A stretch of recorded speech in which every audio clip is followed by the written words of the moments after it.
Տրամաբանությունը հուշում էր, որ սա էլ պետք է լիներ։ Լսեցիք չէ Եվի Ալեք Վերին հայտարարումը, որ Հայաստանը պետք է օդուժամ ասի, երբ պատրաստ, երբ ընդունելու արդեն ադրբեջանցիներին։ Արդեն օդուժամ են ուզում։ Սա արդեն ուլտիմատում է։ Դա զուգահեռ մարդիկ լսումներ են կազմակերպում Վաշինգտոնում, Կապիտոլիումում։ Այս ամեն ինչը բերելով միջազգային հարթակներ։ Հայաստանը լռում է։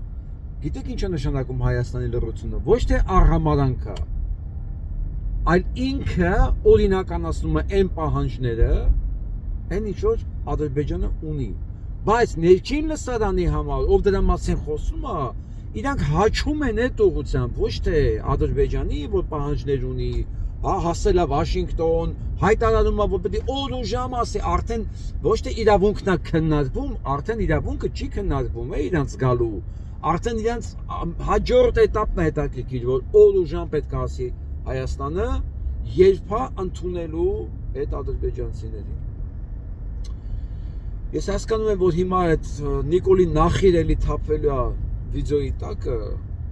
ես իրենց բան չունեմ ասելու, ես իրենց ուղղակի ուզում եմ ցանկանամ, այս ադրբեջանցիները, որ գան տուն, գան Հայաստան, անպայման լինեն իրենց տանը հյուր, անպայման, կարճատև, երկարատև էական չի։ Ես հիմա խոսում եմ այն մարդկանց հետ, որոնք հասկանում են այս վտանգները։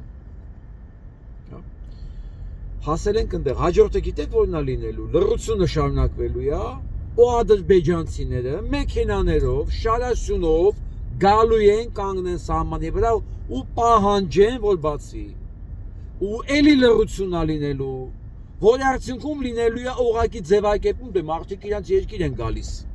Թող մտնեն ինչ է եղել, թող գան Հայաստան իրանց գերեզմաններ այցելեն գնան, իրանց տներն այցելեն գնան։ Սպասեք, այս ամեն ինչը հերթով պլանավորված գնում է։ Նախադեպը գիտեք որն էր։ Նախադեպը 18 թվականի Միսկի խմբի առաջարկությունն էր, որոնք առաջարկություն կան հարցը լուծելու, որը Նիկոլ Փաշինյանը էլի դրեց կողքի, էլի լռեց, ոչ մի բան չարեց, արդյունքում արեց լրիվ հակառակը։ Դժվար չի հասկանալ Ճիվաղի տրամաբանությունը։ Նույնը կրկնվում է։ Սա այն մարդկանց համար, ովքեր դեռ մտածելու ունակությունը չեն կորցրել։